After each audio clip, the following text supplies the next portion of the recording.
유튜브로 읽는 박정희 전기 13권 마지막 하루.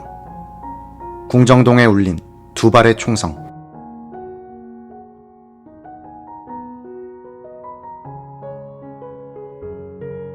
암살작전의 지휘자 박선호 의전과장은 작전 배치를 끝내고는 7시 20분쯤 경호원 대기실로 들어갔다. 대통령이 식사하고 있는 안방과는 마루를 사이에 두고 있었다. 두 해병대 친구는 자신이 맞겠다고 결심한 터였다. 사살하지 않고 무장 해제시킬 수도 있을 것이라는 생각을 했다. 해병대 간부 후보 동기생 정인영 처장과 후배인 안재송 부처장은 땅콩을 먹으면서 텔레비전을 보고 있었다. 미 8군 방송이었다. 박선호는 문 쪽에 있는 소파에 앉아서 같이 텔레비전을 보고 있다가 7시 38분쯤 문 밖으로 나왔다. 그는 아무것도 모르는 식당 관리인 남효주를 시켜 부장에게 전화가 왔다고 전하라고 했다. 안방 앞에 있는 부속실로 나온 김재규는 박선호에게 준비 다 됐지? 하고 물었다. 준비 완료를 확인한 김 부장이 곧장 안방으로 돌아가는 바로 그때 세계 사격대회 한국 대표 선수기도 했던 안재송이 대기실에서 나와 복도를 건너 화장실로 들어가는 게 아닌가. 박선호가 질려서 마루에 서 있는데 안재송은 이내 화장실에서 나오더니 대기실로 다시 들어갔다. 박선호는 안재송을 따라 대기실로 들어가 입구 쪽에 있는 소파에 앉았다. 손은 허리에 가 있었다. 저녁 7시 40분쯤 김재규가 슬그머니 바깥으로 나간 사이에 차지철 경호실장의 지명으로 신재순이 노래를 부를 차례가 됐다. 사랑해, 당신을 정말로 사랑해 까지 부르는데 기타가 멎었다. 음치에 가까운 신양의 노래를 심수봉의 기타 반주가 따라갈 수가 없었던 것이다. 심수봉이 신양의 음정에 맞추려고 기타를 퉁겨보고 있는 사이에 대통령이 말했다. 이 노래는 나도 아는 노래인 것 같은데 우리 아이들이 가끔씩 부르거든. 김재규가 안방으로 돌아오니 신재순이 노래를 부르고 있었다. 작곡을 할 정도로 노래에 소양이 있는 대통령은 나지막하게 따라 불렀다. 각하도 그 노래 아십니까? 차지철이 말했다. 신양은 노래를 부르면서도 김재규가 소리 없이 들어와서 맞은편 자리에 앉는 것을 눈여겨볼 수 있었다. 사랑해 당신을, 정말로 사랑해. 당신이 내 곁을 떠나간 뒤에 얼마나 눈물을 흘렸는지 모른다오. 박정희가 신재순과 함께 이렇게 콧노래로 흥얼거리고 있을 때였다. 노래는 후렴으로 들어와서 예이 예이 예이로 넘어가고 있었다. 김재규가 행동을 개시했다. 오른손으로 옆에 앉은 김계원의 허벅지를 툭 치고는 각하를 똑바로 모십시오 라면서 권총을 오른쪽 바지 호주머니에서 뽑았다. 각하, 이따위 버러지 같은 자식을 데리고 정치를 하니 똑바로 되겠습니까? 탕! 소리와 거의 동시에 김 부장 왜 이래 하는 차지철. 그는 피 하면서 피가 솟는 오른 팔목을 붙잡고 일어나 실내 화장실로 뛰어갔다. 차 실장은 경호원 어딨어? 라고 소리쳤다. 제1탄은 차지철이 엉겁결에 내민 오른손목을 관통했던 것이다. 이 순간 김계원은 일어서면서 각하 앞에서 무슨 짓이야? 라고 소리치고 바로 왼쪽에 있던 김재규를 밀었다고 주장한다. 못들 하는 거야. 노래를 흥얼거리던 대통령은 이 한마디를 병력같이 지른 뒤에는 정자세 그대로 가만히 있었다. 최후의 대통령을 옆자리에서 가장 냉정하게, 가장 정확하게 관찰한 신재수는 대통령은 그 모양을 보지 않으려는 듯 눈을 감고 정좌를 하고 있었다. 위기 일발의 상황에서도 미동도 하지 않았다고 기억하고 있다. 김재규는 달아나는 차지철을 따라갈 듯 일어나서 다소 엉거주춤한 자세에서 박정희를 내려다보면서 발사했다. 오른쪽 가슴 상부에서 들어간 총알은 허파를 지나 오른쪽 등 아래 쪽을 관통하고 나왔다. 차지철을 쏜 제1탄과 박정희를 쏜 제2탄 사이에는 몇 초의 간극이 있었다. 김재규가 말했듯이 야수의 마음으로 유신의 심장을 쏘기 위한 결심에 필요한 시간이었는지, 자신을 친동생처럼 아껴주면서 능력에 비해 과분한 배려를 해줬던 동양의 선배에 대한 순간적인 주저였는지는 알 수가 없다. 김재규는 법정에서 차 실장에게 꽝 하고 각하에게 꽝 했으니까 1초도 안 걸렸습니다 라고 진술했다. 여러 사람들의 증언을 종합하면 김재규의 이 주장은 사실과 다르다. 그는 차 실장을 쏜 뒤에 4, 5초 정도 머뭇거렸다.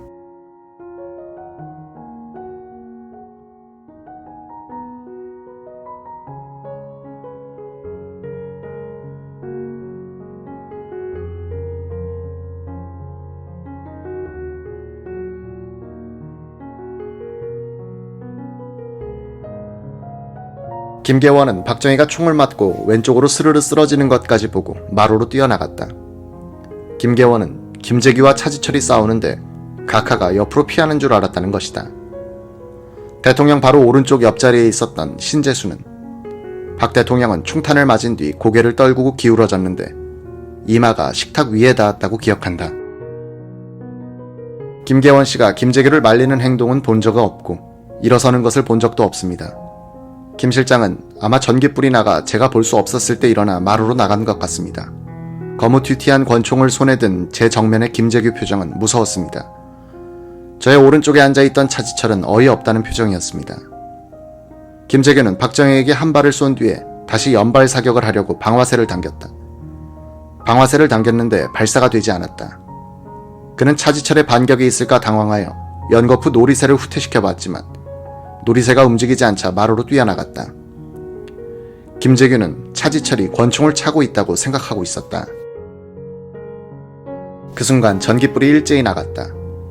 옆방인 대기실과 주방에서는 탕, 탕, 탕 하는 권총 소리와 움직이지 마 하는 고함 소리가 뒤원벅이 되어 아수라장을 연출하고 있었다. 안방에서 마루로 뛰어나간 김계원은 불 켜, 불 켜 라고 소리쳤다. 11.6 사건 수사에서 풀리지 않고 있는 부분이 김재규의 권총 고장이다. 고장 이유에 대해서 조사가 이루어지지 않았기 때문이다. 사건 직후 합수부에서는 김재규는 박정희를 쏜 제2탄의 탄피가 방출되지 않아서 장전이 되지 않았다고 주장했다. 그러나 기자가 이 독일제 월터 PPK 권총을 작동시켜보고 내린 결론은 김재규의 주장이 사실과 부합하지 않는다는 점이었다. 합수부의 현장 검증 조서를 보면 이 권총에서 발사된 2발의 탄피가 다 발견됐으므로 김재규의 진술은 사실 오인이다. 이 권총은 007 영화에서 제임스 본드가 즐겨 쓰던 것이다.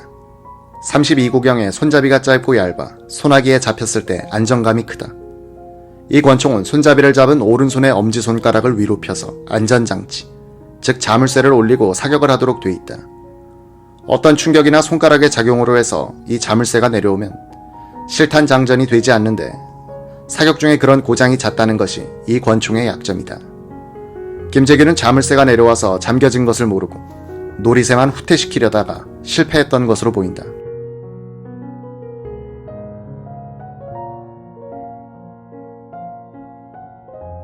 대통령 일행의 만찬장과 마루 하나를 사이에 두고 붙어있는 경호원 대기실. 직선 거리로는 박정희와 약 12m쯤 떨어진 곳에 정보부 의전과장이자 이날 밤의 암살작전 지휘자 박선호가 앉아 있었다.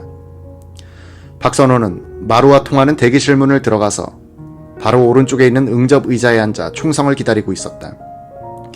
이 경호원 대기실은 6평쯤 되는데 가운데엔 길쭉한 탁자가 있고 그 3면을 둘러서 의자 7개가 놓여 있었다.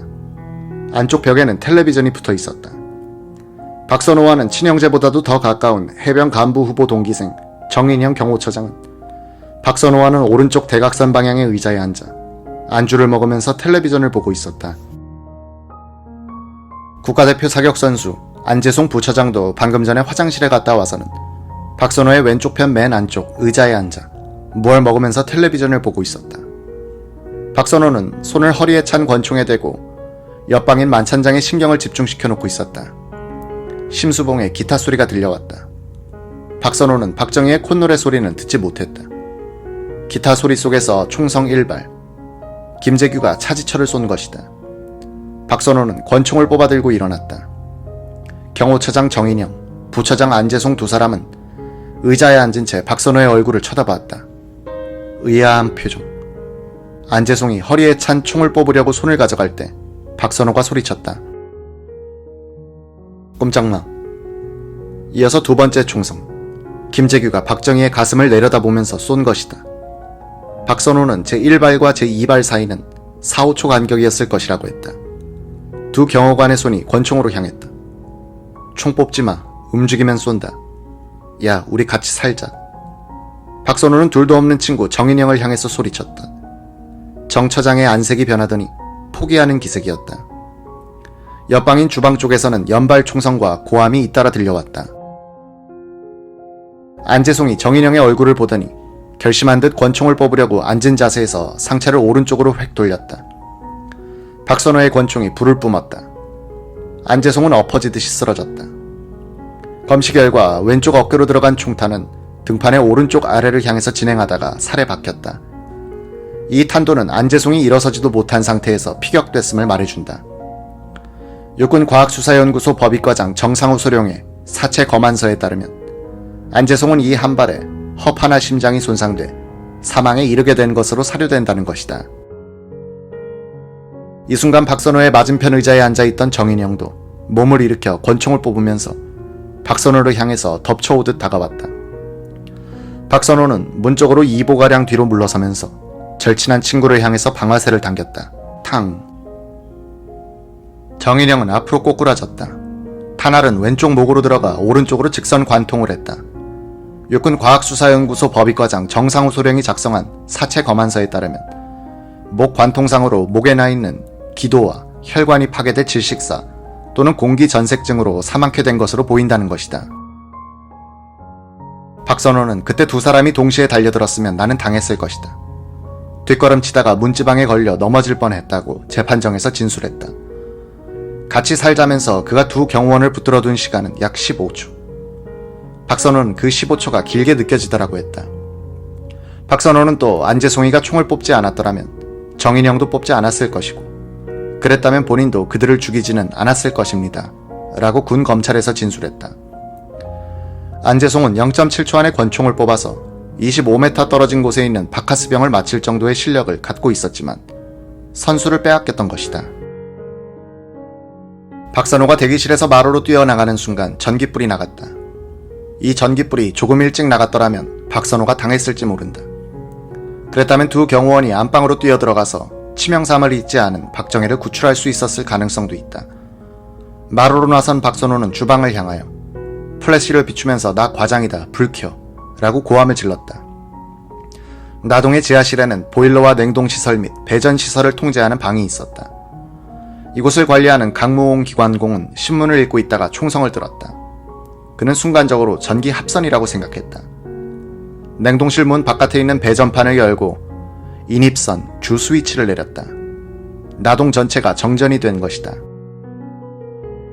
강무홍이 지하실 계단을 통해서 지상으로 올라가는데 주방 쪽에서 꼼짝마 움직이면 쏜다는 소리가 들렸다. 그는 합선은 아닌 것으로 판단했다. 급히 뛰어내려와서는 라이터를 켜고는 배전판을 비추면서 스위치를 다시 올렸다. 겁이 난 그는 지하실 문을 안으로 걸어 잠그고 전등을 다 끄고는 숨을 죽이고 있었다. 불이 다시 켜지는 것과 동시에 박선호의 눈에는 안방문 모퉁이를 도는 마루에 김계원이 엉거주춤 서 있는 것이 보였다. 김계원은 김재규가 안방에서 두 발을 쏘고 불이 꺼지자 자신은 마루로 나와서 대기실, 주방, 안방 사이 중간 지점 벽에 있었다고 진술했다. 그는 한 20초 뒤에 다시 전깃불이 들어오고 김재규가 마루에서 박선호의 권총을 빼앗아가는 것을 보지 못했다고 진술했다. 이게 사실이라면 김계원은 공포와 죽기로 해서 벽에 기대어 눈을 감고 있었다는 뜻이다.